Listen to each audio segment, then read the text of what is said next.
Evangelho do Senhor Jesus, escrito por Marcos, capítulo 7. Vamos ler o capítulo 7. Ora, reuniram-se a Jesus os fariseus e alguns escribas vindos de Jerusalém.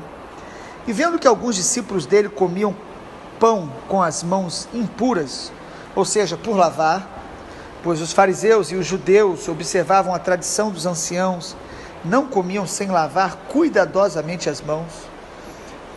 Quando voltam à praça, não comem sem se aspergirem, e há muitas outras coisas que receberam para observar, como lavagem de copos, jarros, vasos de metal e camas.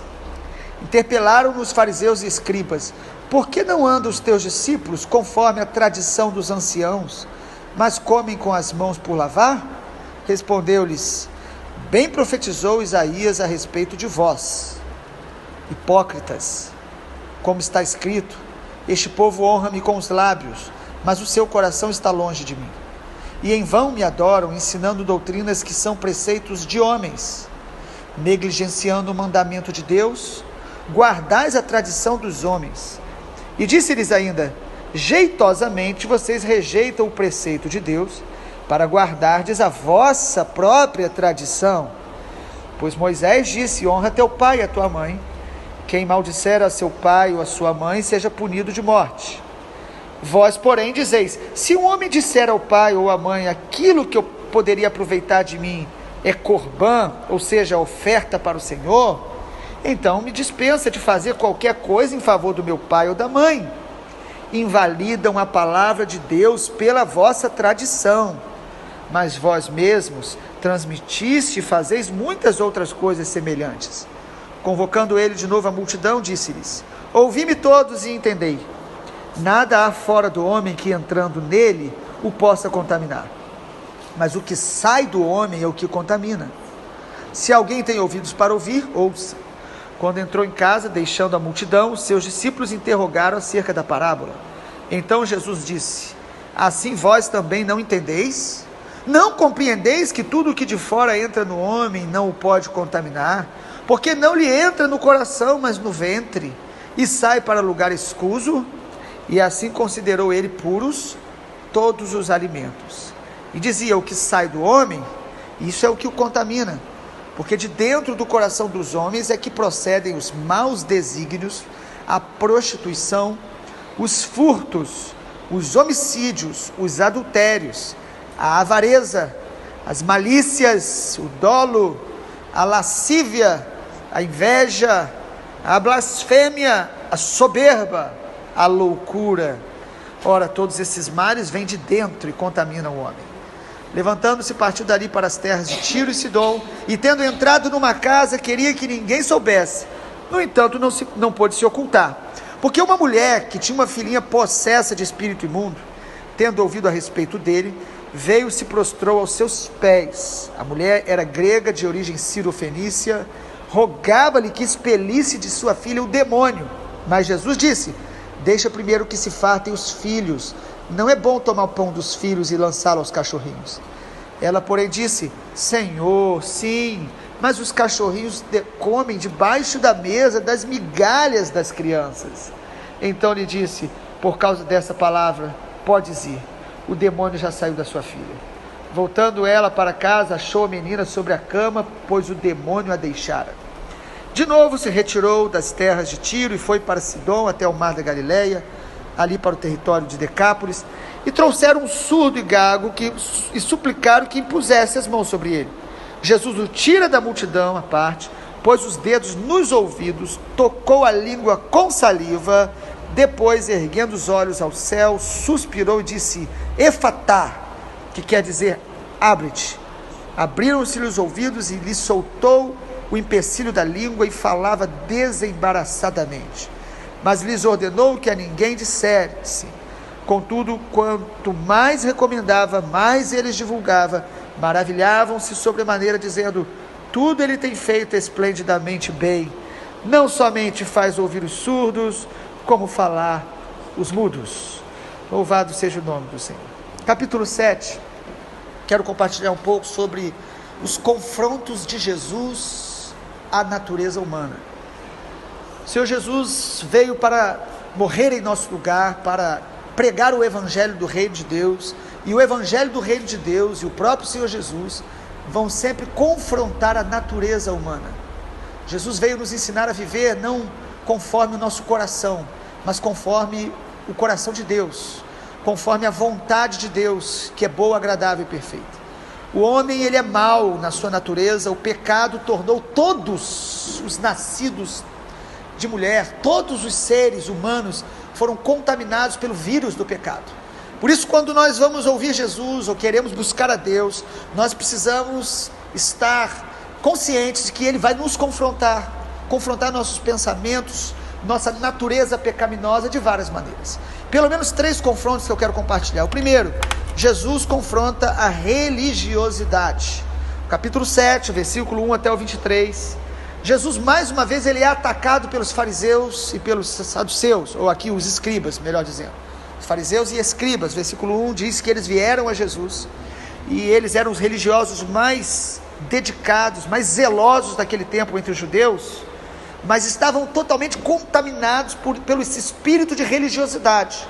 Nós chamamos de religiosidade quando as regras, o sistema, quando as obras humanas se tornam mais importantes do que a essência de seguir a Deus, ou conhecer a Deus e obedecê-lo na sua vontade, no seu caráter, em quem Deus é.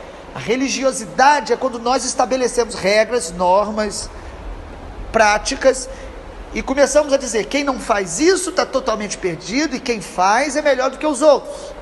Quem faz isso, isso e isso, é aceito diante de Deus. Isso é religiosidade. Nós somos aceitos diante de Deus somente por uma razão, por causa do sangue de Jesus. É através de Jesus, é pela graça que somos salvos, mediante a fé e fé em Jesus. Mas a religiosidade cria esse mundo de pequenas regras, e os saduceus, e aqui na verdade os fariseus e os escribas, eles chegam até Jesus e dizem, por que seus discípulos não lavam a mão antes de comer? Lavar a mão antes de comer é algo extremamente higiênico, importante, mas para eles era um ritual de purificação. Eles criaram vários tipos de regras, que você precisava se lavar, tomar banho, lavar alguns objetos, como se aquilo tornasse você mais puro, mais santo e digno de chegar diante de Deus. E Jesus olha para eles e confronta essa religiosidade, dizendo o seguinte, olha, vocês honram com os lábios, mas o coração está longe de mim. Jesus está dizendo, o que é exterior não te torna aprovado diante de Deus, não é o mais importante para Deus. Deus vê o nosso coração. Jesus diz, vocês honram com os lábios, mas o coração está longe de mim. E aí Jesus continua confrontando a religiosidade deles, dizendo, vocês torcem o mandamento de Deus e colocam tradições de homens. Religiosidade é quando as tradições humanas se tornam mais importantes do que a essência do evangelho, que é conhecer a Jesus de fato e andar de acordo com a palavra dele na sua essência. E aí Jesus começa a confrontar outras atitudes deles. Jesus diz, olha, vocês fazem isso em tudo, porque a religiosidade contamina a gente em tudo, e vocês até desprezam seus pais, a família, e dizem, não, o que eu poderia fazer por eles, eu estou ofertando a Deus, eu sigo a Jesus. Quantas pessoas que desprezam a família em nome de Deus e da religião, e Jesus está confrontando tudo isso. E aí, para a gente ser mais específico, Jesus, ele coloca a espada da palavra no centro desse problema.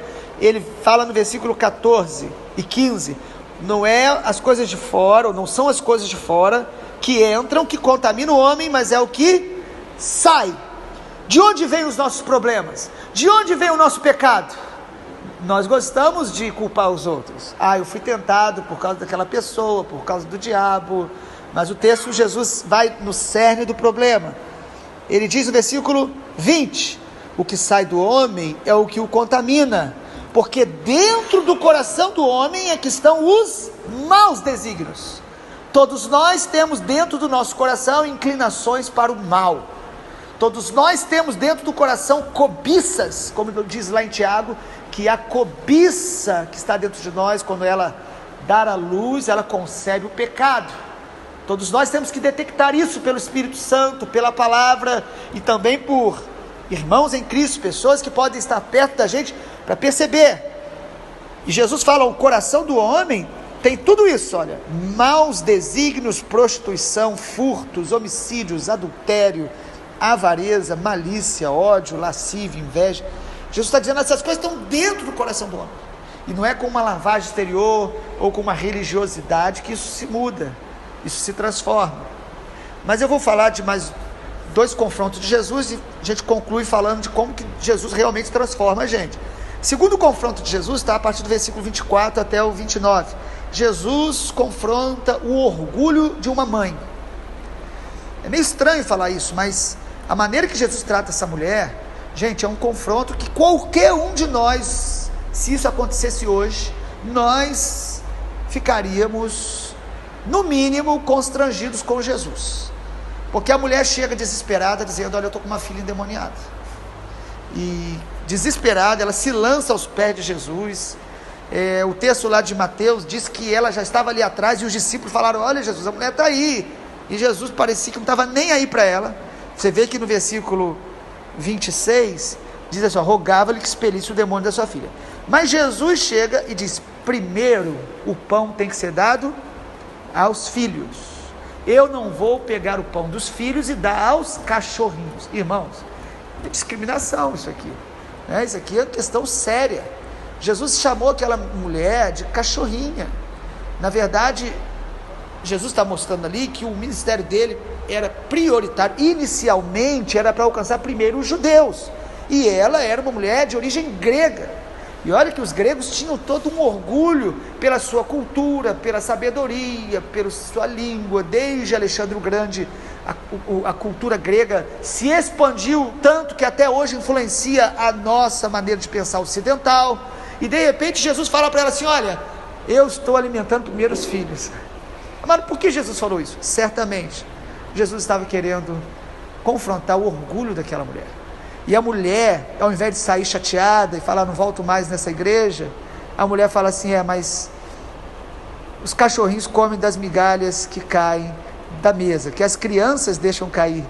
Amado, que coisa linda. E aí o texto diz que Jesus fala o seguinte, por causa desta palavra, podes ir. Por causa desta palavra, o demônio já saiu da sua filha. Amado, por causa de uma atitude de humilhação, de humildade, de quebrantamento, há uma libertação operada na filha daquela mulher. Havia uma dureza de coração que Jesus estava ali confrontando de alguma maneira. Às vezes nós não sabemos, problemas que nós passamos, dificuldades que a gente às vezes não tem nem resposta o porquê, mas certamente em tudo Deus quer nos ensinar a se humilhar diante dele, a ser humilde, a ser quebrantado. Quanto maior o nível de quebrantamento, maior o nível de cura, de libertação na alma, maior o nível de alegria. Amado, geralmente o que está roubando a nossa alegria e paz são 2 raízes: orgulho e amargura. Se você e eu estamos abatidos diante de situações das mais variadas, orgulho ou a amargura. O orgulho é uma manifestação de idolatria. Na verdade, às vezes nós idolatramos pessoas, sentimentos, posições, amizades, ministérios, e quando as coisas não vão bem, a nossa grande tristeza e ira é porque nós estamos dependendo dessas coisas para ter alegria, ou seja, colocamos algo no lugar de Deus. Deus vai tratar e confrontar as idolatrias do nosso coração. Às vezes o orgulho é uma idolatria a nós mesmos, mas por que eu não estou conseguindo fazer isso? Por que eu não alcancei aquilo? Por que fizeram isso comigo? Por que estão me difamando? A preocupação excessiva comigo mesmo é o orgulho. Jesus confronta o orgulho. Terceiro e último lugar, Jesus também confronta a lógica humana. No capítulo 7, do versículo 21, ou melhor, 31 em diante, diz que trouxeram para ele um surdo e gago, e falaram para Jesus como ele deveria proceder. Nós não somos assim? A gente gosta de falar para Jesus como ele deveria fazer as coisas. Falaram assim: Jesus, impõe as mãos sobre ele. Já não seria suficiente? Mas aí o texto diz, irmãos, que Jesus, primeiro, tirou ele da multidão. Às vezes Jesus quer nos levar a um lugar à parte para ministrar a nossa vida, por muitas razões. Às vezes porque a multidão é incrédula, às vezes porque ele quer falar algo específico. E o texto diz que ele não colocou as mãos sobre aquele homem gago, e surdo, né? Mas Jesus tocou primeiro os ouvidos dele, tocou os ouvidos. E depois Jesus pega saliva e toca na língua dele. Irmãos, é algo anti-higiênico, estranho, fora da lógica humana. Jesus confronta a nossa lógica. Muitas das nossas crises é porque nós estamos querendo que Deus faça as coisas do nosso jeito. É porque nós não estamos entendendo o que Deus faz como Ele quer. Muitas das nossas crises é não perceber a ação de Deus da maneira multiforme que Ele é. Deus não vai se limitar à tua lógica, à minha lógica, à tua teologia, à minha teologia. Deus, Ele é Deus, e Ele pode estar querendo te curar, tocando na tua boca. Às vezes é um toque na nossa boca, para a gente poder começar a falar o que abençoa e o que o edifica. Às vezes é um toque no nosso ouvido, para a gente começar a ouvir o que vem dEle, e não qualquer coisa, qualquer programa que a gente assiste. Nós precisamos de um toque dele, às vezes, direto em algumas áreas da nossa vida, que contrariando a nossa lógica. Concluindo, tudo isso que tem no coração humano, religiosidade, orgulho, uma lógica que tenta limitar Deus, tudo isso está no nosso coração. O nosso coração tem muito mais contaminação do que a gente pode perceber. A Bíblia diz que o nosso coração é desesperadamente corrupto. Nós olhamos para o Brasil, vemos um cenário político assustador, em alguns momentos revoltante. O coração do homem, não é apenas o sistema, não é apenas a cultura, o coração do homem. A Europa pensava que tinha chegado ao ápice do intelectualismo, do conhecimento, da sabedoria, e aí vieram duas grandes guerras no século passado, que mostrou a eles que o homem, por mais sábio, por mais conhecimento, por mais evolução, o coração do homem é mau, até de nós religiosos, ou se assim nos consideramos, porque é uma palavra que nós não usamos, mas nós temos religiosidade. Lutero dizia que o coração do homem é uma fábrica de ídolos. Na verdade, foi Calvino que disse isso. Calvino dizia que o coração do homem é uma fábrica de ídolos. Às vezes nós abandonamos os ídolos visíveis, mas nós temos ídolos invisíveis no nosso coração. Religiosidade, culpa, aquela frustração de ser alguém sem importância, que às vezes nós nos sentimos inferior aos outros. Tudo isso são ídolos. Nós estamos querendo exaltar o nosso eu. O ídolo mais adorado em toda a terra é o eu, é o egocentrismo. Nos frustramos, nos revoltamos com os outros, porque nós queremos ser reconhecidos, amados, aprovados, exaltados, e isso se manifesta de várias maneiras. Então, religiosidade, alcançar status, ser alguém conhecido, ativismo, ministério, poder, nada disso vai satisfazer o nosso coração. Nosso coração só pode ser transformado de uma forma, pelo poder do sangue de Jesus. O coração do homem só é transformado pelo Evangelho, pelo encontro e consciência do sacrifício de Jesus na cruz. É essa maneira, porque Jesus não transforma de fora para dentro, não são os rituais externos, Ele transforma de dentro para fora. O reino de Deus se instala dentro de nós, matando o nosso orgulho diariamente, não é só um dia, e nos levando a uma vida de constante dependência do Senhor, gratidão a Deus. Nós não fazemos a obra de Deus para alcançar o seu amor, aprovação, nós fazemos porque nós já fomos aceitos por Jesus, recebidos pelo sangue, e agora por gratidão nós servimos a Deus, não por culpa, não para nos sentirmos mais importantes. Jesus confronta o nosso coração, porque Ele quer nos dar um novo coração.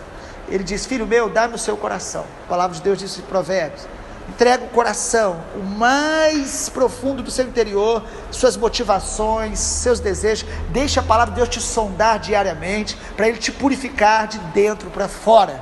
Não é o que você faz externamente que impressiona Deus. O que realmente atrai o favor de Deus é um coração quebrantado, como essa mulher grega. Que o Senhor Jesus nos abençoe. E se você quiser acompanhar todas as leituras nossas diárias das primícias, às vezes alguns perdem um áudio ou outro, lá no Facebook da Comunidade Evangélica Discípulo de Jesus, tem um link onde tudo que tem sido gravado está lá, desde Josué, desde todos os textos que nós já lemos, e está lá, você pode acessar. Deus abençoe em nome de Jesus.